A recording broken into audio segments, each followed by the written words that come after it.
Hello and welcome everybody. Today I would like to carry on the third part of my video lecture about the Budapest Gambit. In our first part and second part, we are focused on the situation after d4, knight f6, c4 and e5. I would like to remind you that this opening line with e5 was developed almost 100 years ago by the Hungarian chess players. And after d takes e5, mostly we were analyzing the outcome of knight g4 move.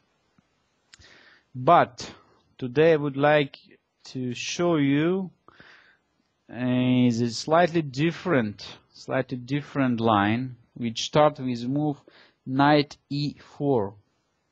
This move for the first time was played in 1921 between Steiner and Feierwich in the Wiesbaden tournament, and since then that line we call it Feierwich line. So what is the main and most important difference from the knight g4? After knight g4, black is usually trying to win this pawn on e5, so black is immediately putting the direct threat over the e5 pawn, when after knight e4, black is, I would say, forgetting about this pawn. So black is ready to sacrifice the pawn for obtaining the strong piece activity. So black is really fighting for initiative and ready to sacrifice material for development, for attack, trying to use the weakest spot in white's position, especially this bishop b4 check, very unpleasant move. In many situations, black also could use the diagonal for his queen to bring his queen to h4. But as you understand, as you will understand later on when we start looking at the sample games, black is having much more very interesting ideas which would help black to develop quite unpleasant pressure on white's position. So the first and most obvious attempt for white in this position is to play a2, a3, prevent black from checking the king after bishop b4, and only later on to move the knight to f3 or knight to d2 and trying to send away this knight from e4. The direct attempt to win this knight after f3 could be made by very unpleasant move queen h4 check. And after forced move g3, knight take g3, white is not just going to lose material, but his position is also very, very unpleasant.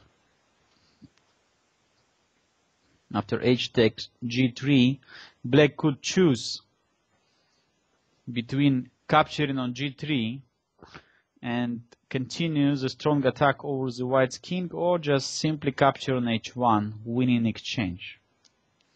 So f3 is not the greatest attempt to contradict black's knight e4 move. So a3. Let's back to that. One of the most, I would say, popular ways for white to prevent blacks from obtaining the clear development advantage. But as we know, in the opening, it's not so great strategy to move pawns. So pawn, it's only help for development, pawns move, but not development itself. So black is immediately going to open up the center with d6 move. So as I said before, black is not looking for winning back this pawn on e5. Black is ready to sacrifice. After e takes d6 and bishop takes d6, black is having all his minor pieces already playing. So bishop is looking towards the diagonal, b8, h2. Light squared bishop is also could be posed on f5 or g4. Position is quite opened. White hasn't finished his development yet, and in case white is playing move like knight f3, this coming immediate destroying move. Can you see it? What way black is completely destroying white's position? Look, just 5 moves and black is almost winning. Not just better, winning. Black is playing knight takes f2, forking the rook and the queen at the same time, force white to capture on h2 with his king, but look, after the king left e1 square, the queen on d1 become unprotected. So we just playing bishop g3 check, and the queen is gone. Whatever white is answering h3 on king take g3, takes queen, and white is having only 2 pieces for queen and completely hopeless position. So fast the game could finish in just 7 moves.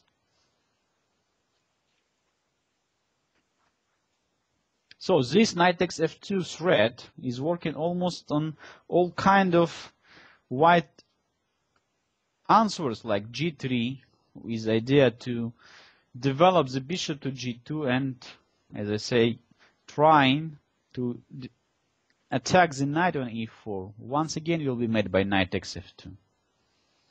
And after king takes f2, bishop takes g3, we are saying same scenario. So white's queen is gone. So it means that white has to be extremely careful.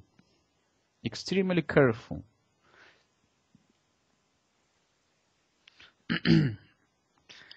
After bishop takes d6, what can we do?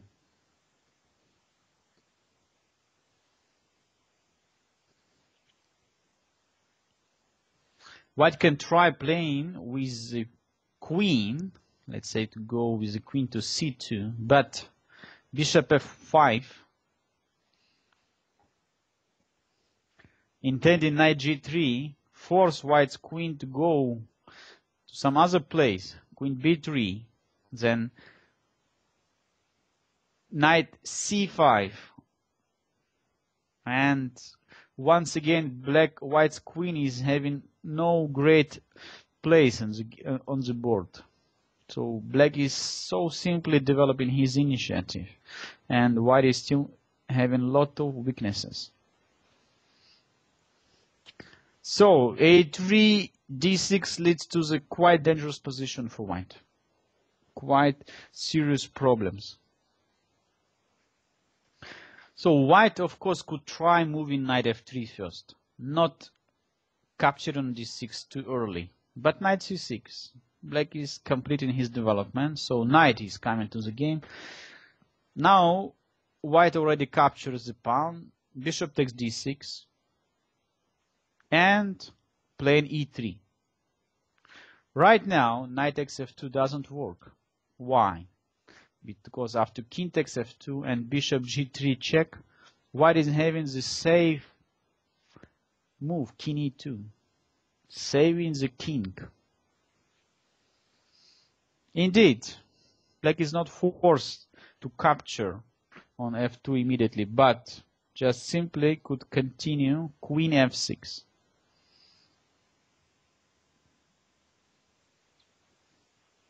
Bishop e2, bishop f5, and after short castling, black is coming with a long castling, intending white's queen on d1, having the threat bishop takes h2, which once again put white in the very, very difficult situation. Pay attention that if white moves his queen to a4 trying to start his counterattack on the queen side, white's queen unfortunately will be trapped very fast after quite nice move, knight c5. This move doesn't leave white's queen any free square. queen b5 will be met by a6, or queen d1 once again will be met by bishop takes h2, and white in total disaster. King takes h2 or queen takes h2 and rook takes d1. Once again we are seeing that black is having full domination. His pieces are so strong, not allowing white any chance to survive. It's the development advantage of black. So a3, which for the first sign looks quite safe continuation, now we can make a conclusion that only helps black to create the serious threats over the white's position.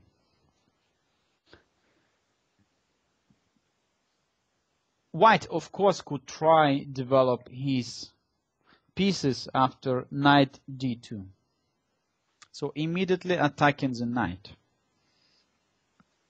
In case black would answer knight takes d2 and bishop takes d2,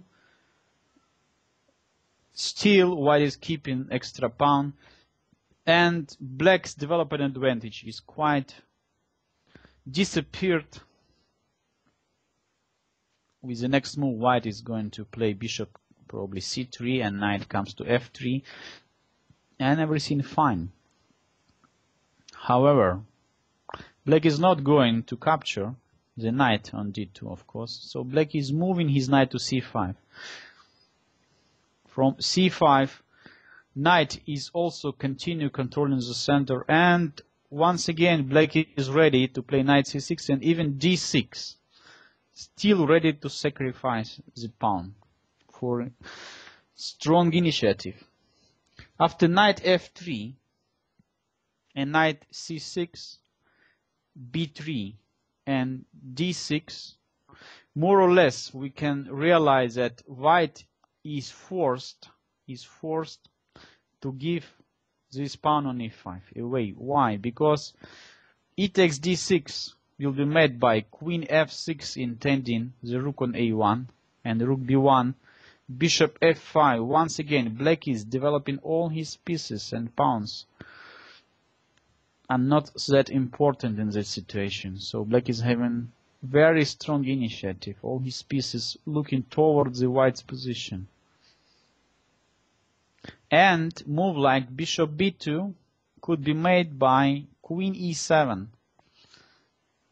Hardly ever white could save his pawn on e5, and huge mistake e takes d6 will be made by the nice smothered mate.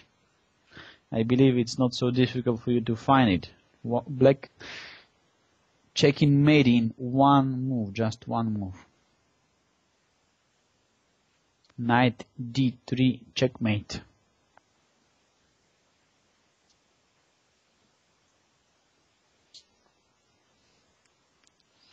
So knight d2 is also not so easy, not so simple. Let's try to look the other options for white in the very sharp and aggressive Fajarovich variation with knight e4. So in other line, which could start with e3, white is not going to attack black's knight on e4 immediately, but trying to complete his kingside development after knight c6 and knight f3. Black is coming with bishop b4 check, and white of course doesn't like to give away his two bishops advantage after bishop d2. In that case, knight takes d2 and knight takes d2 and queen e7. Black is getting at least equal game, so pawn on a5 is gone. Black is solving all his opening problems. Of course, white is trying to keep the pressure over the black's position to play knight d2, trying to force black to give his bishop on b4. What is a typical way of playing gambits? sacrificing the pawn for development. So black is answering d5, completely destroying white's position. Why it's so strong move? Black is not only intending to open the d file, his bishop from c8 is ready to go to g4, pinning white's knight, and now all white's position will be almost pinned in that case. E takes d6, queen takes d6. One more piece came to the game. Bishop e2, trying to finish the development, but bishop g4.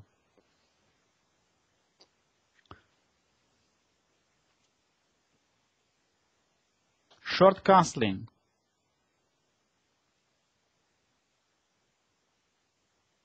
Black to move. Knight takes d2. So now white had to answer knight takes d2. Because what happened in the game, bishop takes d2 met by bishop takes f3, and suddenly white lost it. Why? Because after bishop takes b4, black is not capturing the bishop but capturing the queen. Queen takes d1. Bishop takes d1 and bishop takes d1, and if we count the pieces which remains on the board, that with the next move black is intending to capture the knight takes b4 in any other way. Let's say after bishop c3, black is just playing bishop e2 and the game is over. So maybe white could play rook takes d1, but in that case, as I say, bishop on b4 is unprotected. Once again, black is winning a piece thanks to his domination. So you can ask, okay, but what would happen in case I would capture knight takes d2? Once again, black could continue his attack on the king side after h5, intending long castling, and white is still having a problem. With his d file. Bishop take g4 would only open h file for additional king side threats. And once again, white is not having any clear solution against the dominating black pieces. So we can come to some already short conclusion that in Fajerevich line, white has to look very carefully already in the early stage in the game not to get into the serious trouble.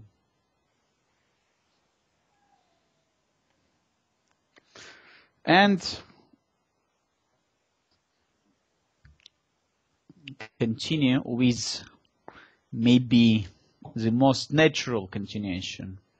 So white usually is playing knight f3, and after knight c6, once again trying to avoid bishop b4 check and playing a3. So this position more or less we studied in the previous game, and already we know that black should forget about the e5 pawn, so no need to try win back this pawn, but to sacrifice for better development. So black has to play d6. E takes d6. Bishop takes d6. e3, queen f6. This position we studied a bit, and we saw that after bishop e2, black is just continue bishop f5 with threading long castling, and white would have a lot of trouble with his queen. Knight bd2, Slightly better continuation. White is immediately trying to exchange black's knight on e4. Bishop f5. Continue developing. Knight takes e4. Bishop takes e4. Bishop e2. White is having pawn, extra pawn. Seems like for only small compensation. Indeed, after long castling, look, black is having already all his pieces developed. And white cannot castle anymore because bishop takes h2. So white has to move his queen out from d1. Queen a4. Now we have a question. How to continue our attack? Black is having quite nice pressure. But when you have already all your pieces developed, you have to look for a pawn's attack. So in that case, the most natural choice is g6, g7, g5. So after queen a4, black is completing his development. So bringing one more piece into the game, rook h to e8, and after short casting, white already pointers where white's king is going to be situated. So on the king side, and we have to decide what way to destroy white's position there. When all our pieces already in the game, I mean all the minor pieces ready for attack, so we have to get some help from our pawns. So in that case, g7, g5 is the most natural choice to continue pressing white's king side. So g4 is coming. Knight e1, king b8, f3. In that case, black is setting another threat, queen e5, intending white's pawn on h2. So now, if white is accepting the sacrifice, then after check on h2, and bishop g3, one more check, white's king is already coming too close for checkmating threats, and black is finishing the game with nice move, knight e5, checkmate. It means that bishop on e4 is completely untouchable, so white has to play g3. Indeed, black just moving away his bishop after bishop f5, and rook f2 could be made by bishop c5, intending e3 pawn. So why not just to protect this by playing knight g2? At this position, looks that white is doing quite okay. His position is quite safe. Indeed, we could realize that black is having all his pieces very aggressively posed towards the white's position. So domination of the black's minor pieces could be solved by a nice combination. Knight d4 completely ruins white's defense. We are not just intending to capture knight takes e2. We have one more threat, like knight c2. We have extra threat, maybe bishop d7 attacking white's queen. After e takes d4 and queen takes d4, there is no good way for white to save this rook on f2, so white's queen is too far away. Bishop e3, rook takes e3, knight takes e3, queen takes e3. White is quite sure that after rook f1 position is quite safe, but simple move queen takes e2 shows that white is going to lose at least one piece in this position. Rook on f2 is still pinned. The game is over. So this is one of the very, very typical examples of what exactly happened, even in case white is solving somehow his opponent problems and somehow finishing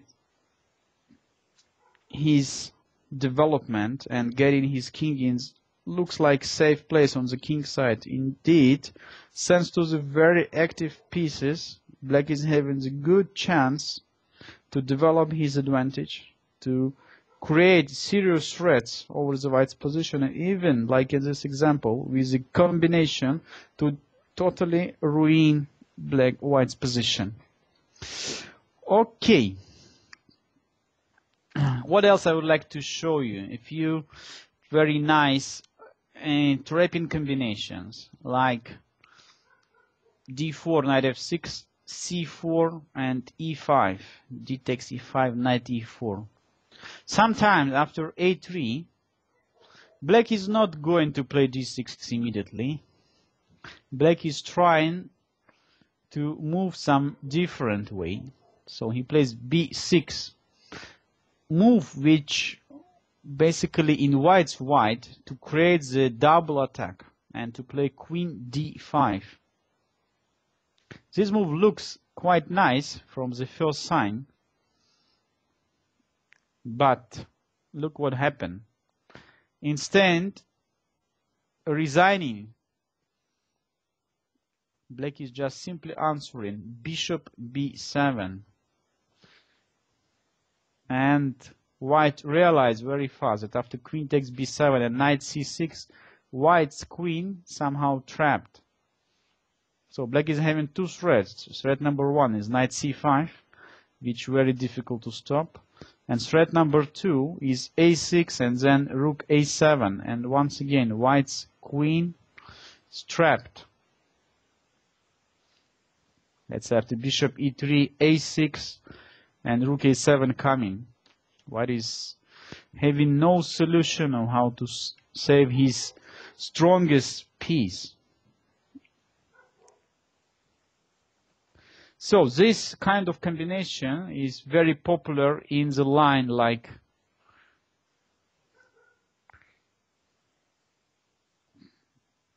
even white is playing knight f3. Black could go for similar ideas. If you are not playing against very experienced player, you can try moving here the pawn on b6 and invite your opponent to move his queen to d5. After queen d5, we are closing the net. Bishop b7, great solution. After queen takes b7 and knight c6, white's queen cannot leave this trap. Queen a6, intending after knight c5 to play queen a3. This idea could be simply destroyed by perpetual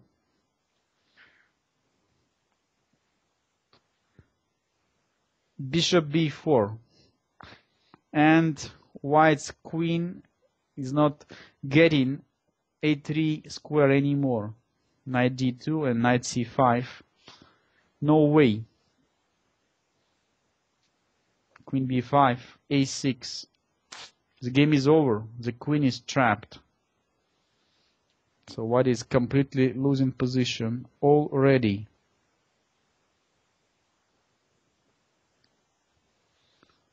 In some game I saw slightly different even situations. And after knight f3, b6, white played in the similar game queen c2, intending the knight on e4.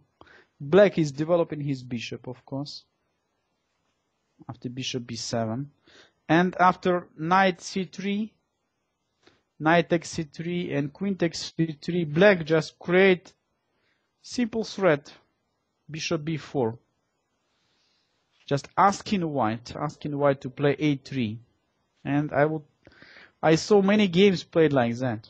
So a3 move like prevents black from playing bishop b4 forever. Indeed, it's a great surprise. Black played anyway bishop b4. Look at that. Bishop b4 anyway. Wow. The queen is pinned, so one has to accept the sacrifice. But after a takes on b4, it's a great surprise.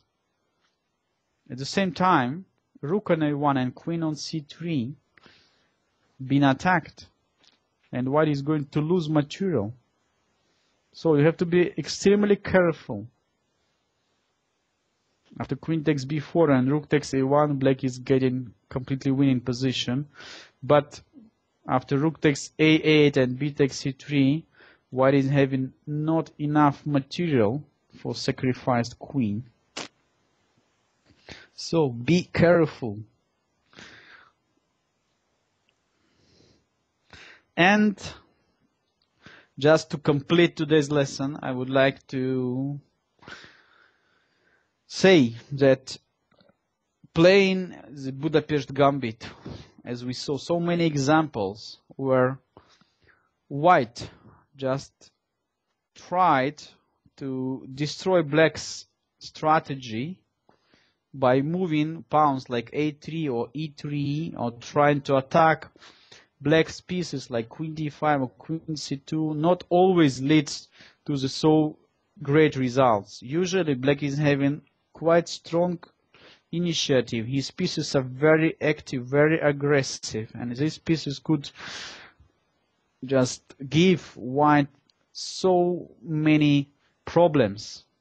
That's why this Gambit opening line, Fajarovich line, is still popular, is still playable, and many players are loving this opening line for tricks like I showed in today's video lesson. I wish you good luck with the Budapest Gambit, and I believe that this opening also will become the part of your opening repertoire. And thanks for watching my video lecture. See you next time. Goodbye.